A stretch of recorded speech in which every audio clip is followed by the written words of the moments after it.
Donc je commence en attendant. Bonjour, je suis Thomas Saphir, cofondateur de la startup Ubuntu, fournisseur de solutions mobile to store depuis 2011. Donc afin de répondre au thème d'aujourd'hui qui est l'innovation qui pourrait sauver le retail, je vais d'abord faire une petite synthèse des enjeux du mobile to store aujourd'hui et vous présenter succinctement nos solutions. C'était censé être en blanc le logo. Voilà, donc le premier enjeu pour les marques et enseignes, il y en a qui rigolent, ils connaissent, c'est d'investir dans des dispositifs de marketing local qui soient mesurables et donc efficaces. Les annonceurs ont l'habitude maintenant avec le e-commerce de tout pouvoir mesurer et aspirent légitimement à le faire dans le physique également. Aujourd'hui, il y a une problématique, c'est que la dépense en communication locale, c'est un marché qui pèse 10 milliards d'euros en France et c'est essentiellement du papier. Donc il y a peut-être du changement en perspective. Ensuite, le deuxième enjeu, c'est de capturer l'audience là où elle se trouve. Donc, vous connaissez ces chiffres.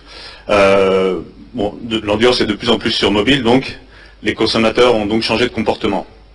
Les annonceurs suivent, mais ont parfois un peu de retard. Ensuite, important, enrichir l'expérience client. Donc, les enseignes ont un vrai avantage, c'est qu'elles ont la relation de proximité, voire le plaisir, comme celui d'acheter un vinyle chez un disquaire, enfin jadis. Il y a également le service, le conseil, l'essayage du produit physique. En revanche, leur manque peut-être par rapport aux pure players la notion d'efficacité qu'apporte le digital, l'information, l'avis, le prix, la rapidité. Donc l'enjeu est donc de cultiver, de fusionner ces deux aspects, et le mobile, à l'intersection des mondes digitaux et physiques, le mobile qui est vecteur d'interaction contextuelle, est je crois l'outil indispensable pour y parvenir. Quatrième et dernier enjeu, se différencier via les technologies. On propose beaucoup de prestations, l'offre est vraiment pléthorique, des technologies apparaissent tout le temps. Comment accrocher le bon wagon? Comment se différencier? Si on prend un exemple, la norme d'émission iBeacon, qui est désormais soutenue à la fois par Apple et par Google, ou Android plus précisément, et certainement par d'autres acteurs prochainement. Ça garantit un écosystème suffisamment pérenne, à mon avis, pour pouvoir y investir. Passons aux solutions d'Ubuntu en mobile to store, qui répondent à tous les objectifs justement du mobile to store. Donc pour acquérir des nouveaux clients en magasin, nous avons UDrive. Pour convertir les clients, ou les visiteurs plutôt en vente, la solution UCoupon. Nous supportons le Passbook, le Samsung Wallet, Windows Phone Wallet et HTML5.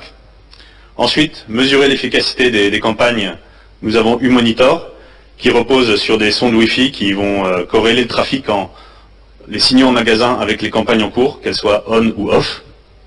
Et enfin, la nouvelle solution que nous avons lancée cette semaine pour fidéliser les clients en point de vente qui s'appelle Ubicon. Donc rapidement, UDrive, donc, qui permet de créer des campagnes promotionnelles diffusées sur des réseaux d'applis et de sites web mobiles, essentiellement par le biais d'enchères temps réel, et qui utilise strictement des critères de géociblage autour des points de vente participants.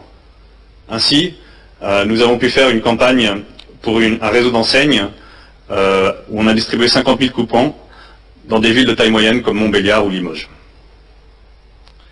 Ubicon vous permet de créer des interactions contextuelles en magasin, donc. C'est une solution qui se compose de trois ingrédients. D'abord le smartphone, qui est un objet connecté, donc.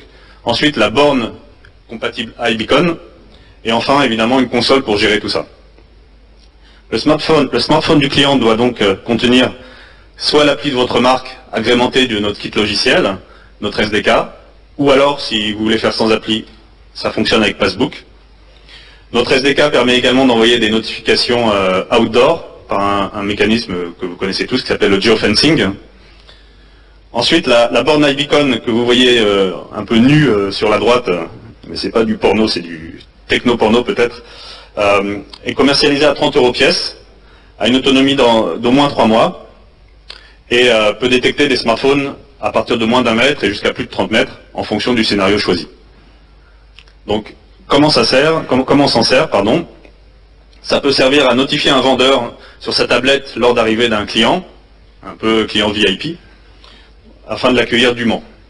Ça peut également être pour notifier le client avec un message d'accueil à l'entrée de la boutique, ou alors pour lui envoyer un coupon promotionnel quand il est en tête de gondole, ou alors pour l'inviter à payer sur mobile lorsqu'il y a de la queue en caisse, etc., etc.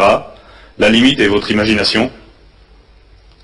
Et sur ce, je vous remercie pour votre attention. Merci Thomas. Déjà, une première chose par rapport à iBeacons, est-ce que tu penses que ça va révolutionner déjà? Est-ce que c'était l'élément qui manquait pour pouvoir accélérer les démarches Mobile to Store pour les Oui, je le crois, et pas uniquement. Pas uniquement? Alors en 3-4 points rapides, déjà, comme je le disais tout à l'heure, l'écosystème est en place, les constructeurs, également des éditeurs comme PayPal, et la base installée. Ensuite, les vertus, j'ai parlé du low cost, du low energy. Ensuite, la flexibilité du rayon, qui permet de fonctionner en mode passif, quand le smartphone est dans sa poche ou dans son sac à main, contrairement au NFC.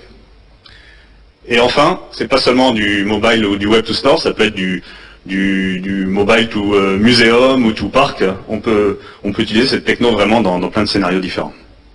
Concrètement, en gros, c'est ce qu'il y a de plus simple aujourd'hui pour pouvoir passer des informations en indoor vers un écran qui serait par exemple un téléphone, d'un musée, d'un vendeur d'habits, vers un utilisateur qui aura installé l'application juste avant, c'est ça? C'est très simple à installer, il n'y a pas de grand développement à faire.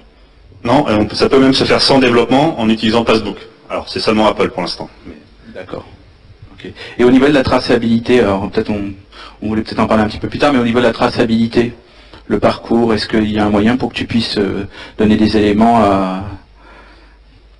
Alors, avec iBeacon sur une appli, on peut tout mesurer, avec le consentement de l'utilisateur, bien entendu. Je ne vais pas vous l'apprendre.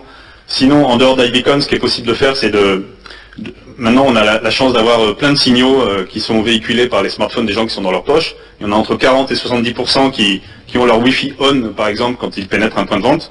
Donc, il suffit, entre guillemets, d'installer des sondes Wi-Fi qui vont collecter ces données de manière anonyme et pouvoir les corréler avec des campagnes, y compris des campagnes offline d'ailleurs. Ça fait encore plein d'ondes en plus, tout ça.